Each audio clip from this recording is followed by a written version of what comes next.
আজি আমি অবকলজ প্ৰয়োগৰ অনুকূলনী 6.2 টোৰ কুৱেশ্যনসমূহ আলোচনা কৰিম। এই অনুকূলনী কৰাৰ আগতে তোমালোকে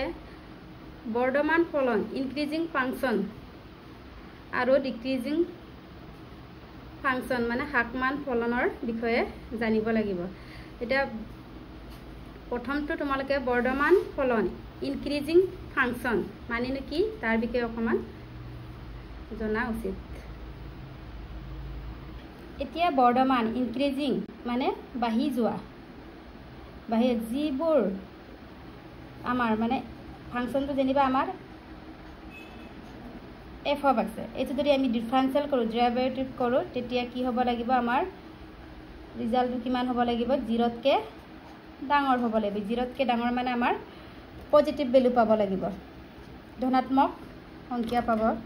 লাগিব, ধনাত্মক মান পাব লাগিব। তাকে আমি কি বুলি কওঁ, বৰ্ধমান ফাংচন মানে এভাৰেজ এক্সৰ মান কি হ'ব, 0তকৈ ডাঙৰ হ'ব লাগিব। আকৌ হ্ৰাসমান ফলন ডিক্ৰিজিং ফাংচন মানে হ্ৰাসমান মানে কমি যোৱা, মানে ফাংচনটো আমি ডেৰিভেটিভ কৰি কি পাব লাগিব, লেছ দেন 0 মানে 0তকৈ সৰু মানে আমাৰ মাইনাছ ভেলুবোৰ ঋণাত্মক মান পাব লাগিব। মানে 0তকৈ সৰু হ'লে আমাৰ হ্ৰাসমান ফলন হ'ব, ডিক্ৰিজিং ফাংচন হ'ব, আৰু 0তকৈ ডাঙৰ হ'লে আমাৰ কি হ'ব, বৰ্ধমান বা ইনক্ৰিজিং ফাংচন হ'ব।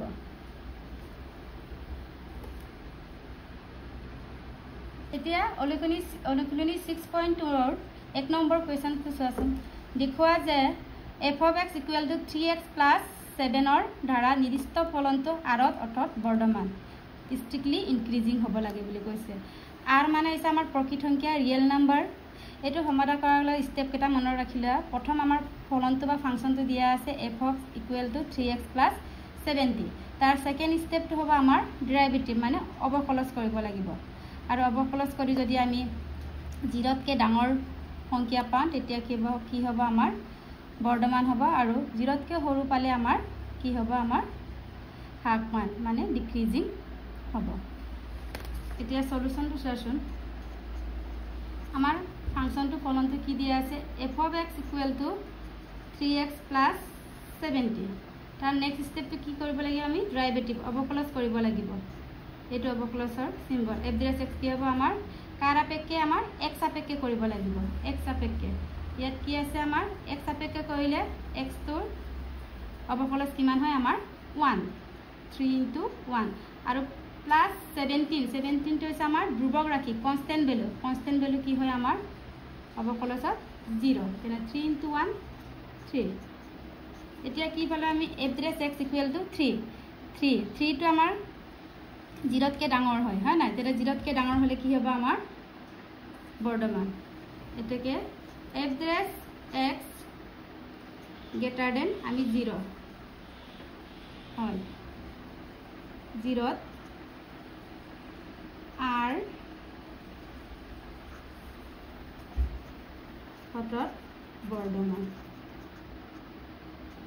মানে এভাৰেজ এক্স গ্ৰেটাৰ দেন 0ত কি আৰটো, আৰ হৈছে আমাৰ প্ৰকৃত সংখ্যাটো আমাৰ কি হয়, ইনক্ৰিজিং ফাংচন। আমি তেনেকৈ দেখুৱাব পাৰোঁ।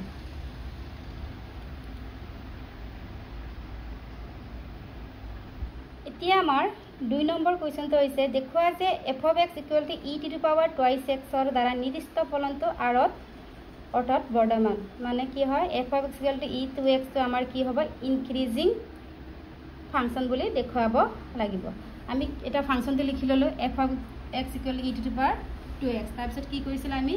ডেৰিভেটিভ অৱকলজ কৰিছিলোঁ। এভাৰেজ এক্স কি আছিলে, আমাৰ মানে এক্সপনেনচিয়েল একেই থাকে, e2x ডেৰিভেটিভ কৰিলে, আৰু এই 2xটো এক্স সাপেক্ষে আমি অৱকলজ কৰিছোঁ, তেনেহ'লে কি আহিব, আমাৰ 2। তেনেহ'লে কি পালোঁ আমি, 2e2x। এতিয়া কি কৈছে, আমাৰ আৰত, আৰ মানে আমাৰ প্ৰকৃত সংখ্যা। এতিয়া এক্সৰ মান এইটো আমাৰ বৰ্ধমান নে আমাৰ হ্ৰাসমান আমি এতিয়ালৈকে ধৰিব পৰা নাই, কাৰণ আমি এক্সৰ মান বৰ্ধমান বুলি কৈছে। আমি প্ৰথম এক্সৰ মানখিনি চৰ্ত সাপেক্ষে কেছ 1 হিচাপে লওঁ। 1 নম্বৰত আছে x greater than 0 x greater than 0 মানে 0 কে ডাঙৰ মান এটা লওঁ এড্ৰেছ x 0 কে ডাঙৰ মানটো কি আমি 1 এ যেনিবা লৈছো 2 into 1 তেনেলে কি হয়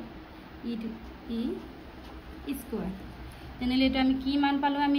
এটা পজিটিভ মানে 0 কে ডাঙৰ মান পালো তেনেলে কি x greater than 0 তো আমাৰ কি হৈছে এড্ৰেছ x তো আৰত কি হৈছে বৰ্ধমান হয়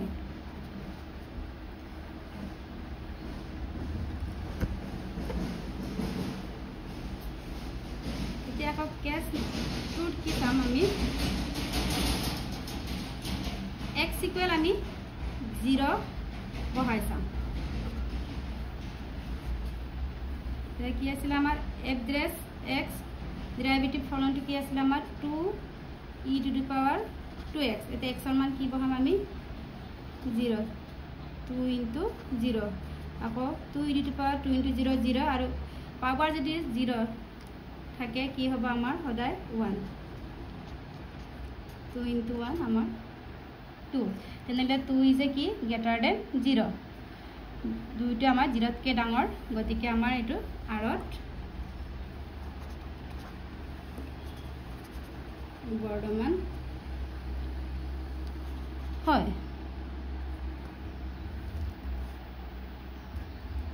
আৰত আমাৰ বৰ্ধমান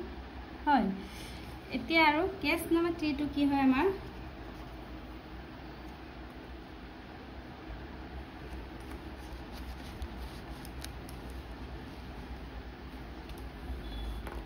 কেছ নম্বৰ 3 টো আমাৰ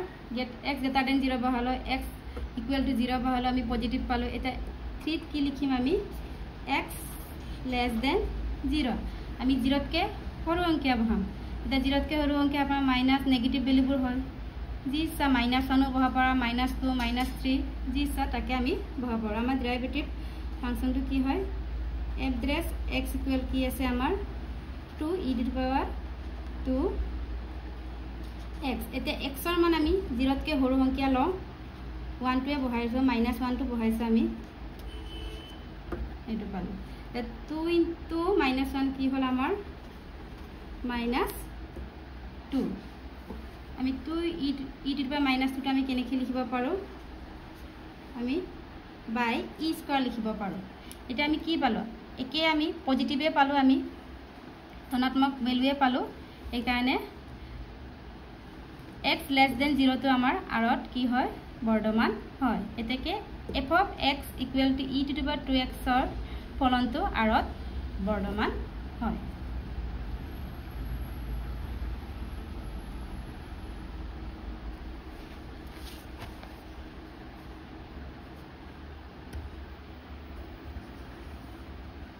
এতেকে এড্ৰেছ x ফলনটো আৰত বৰ্ধমান হঠাৎ বৰ্ধমান স্টিকলি ইনক্ৰিজিং ফাংশন হয়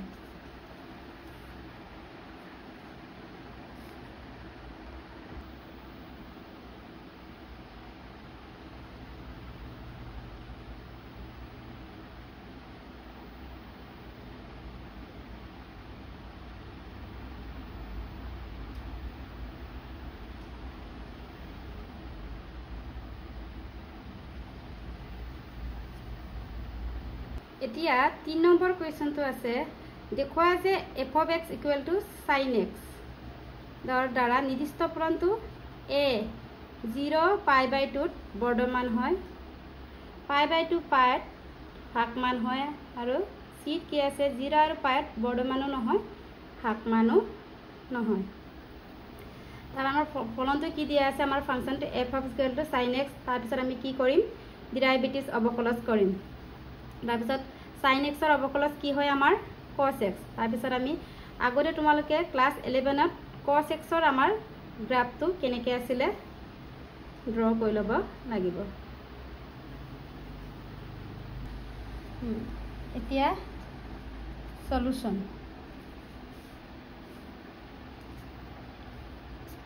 কি দিয়া আছে আমাৰ ফলনটো f of x equal to sin x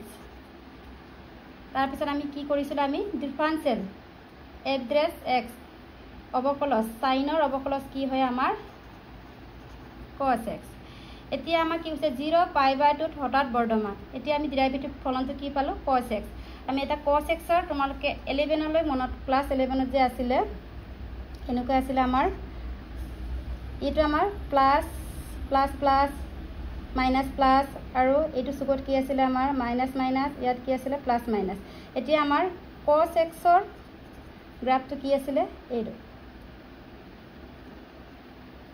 এনেকৈ আছিল এইটো আমাৰ cos x ইয়াত আমাৰ স্টাৰ্টিং পয়েন্ট ইয়াত কি আছিল আমাৰ π/2 ইয়াত কি আছিল আমাৰ π এতিয়া সব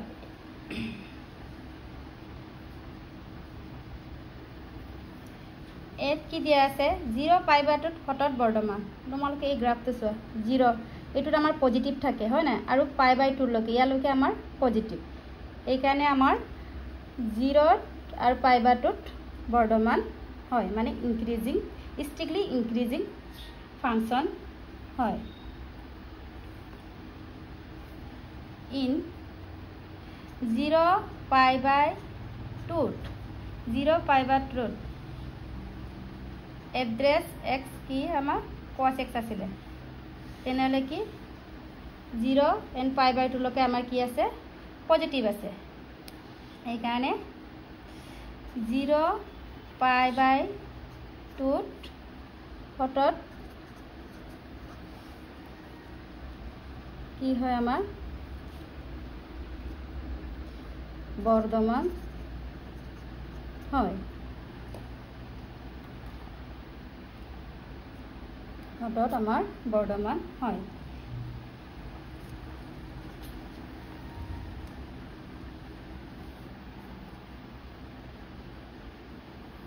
ঠিক তেনেকৈ আমাৰ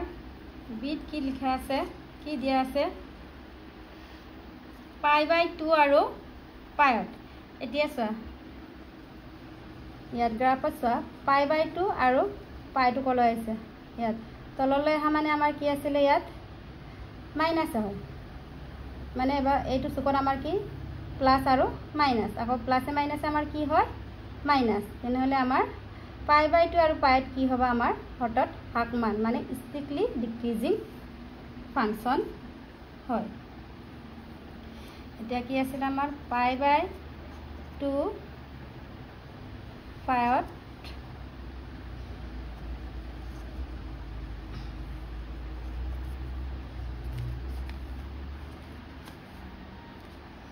f dash x equal cos x কি হয় হঠাৎ ভাগ মান হয় এনেকৈ এতিয়া আকৌ সিট কি লিখা আছে সিট কি লিখা আছে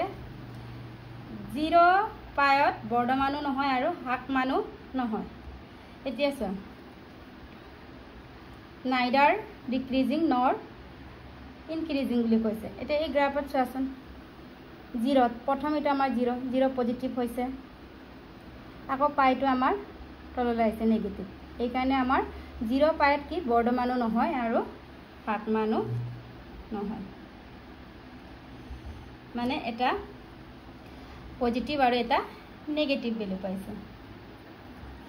ইয়াত আকৌ চোৱা f dash 0 π/2 আমি অকল এটো পজিটিভ পজিটিভ পাইছে এই কাৰণে আমাৰ বৰ্ধমান হল আকৌ π/2 পাইত π/2 পাই আমি নেগেটিভ পাইছো তলতে থকাৰ কাৰণে নেগেটিভ এনেহলে কি হ'ব আমাৰ ভাগমান এটো আমাৰ চতুৰ্থ চুক আমাৰ প্লাস মাইনাস আকৌ প্লাসে মাইনাসে মাইনাস হোৱাৰ কাৰণে আমাৰ আৰু π/2 পাইত কি হৈছে আমাৰ ভাগমান হৈছে আৰু 0 আৰু পাইত বৰ্ধমানো নহয় ভাগমানো নহয় কাৰণ ইয়াত প্ৰথমটোত পজিটিভ আৰু তলত নেগেটিভ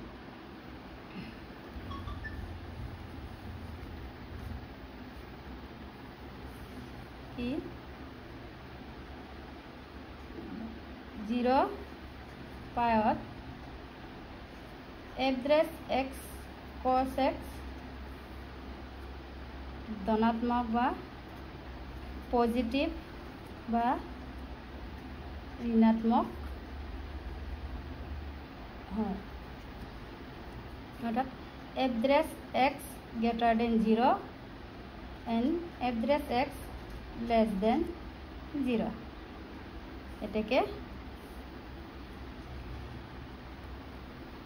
0 পায়ত বৰ্ধমানও নহয় হ্ৰাসমানও নহয়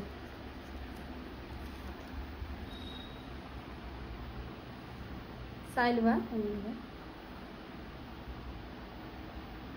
কি কৰিছো প্ৰথম আমি ফলনটো লিখিছো তাৰ পিছত আমি ডেৰিভেটিভ অবকলজ কৰিছো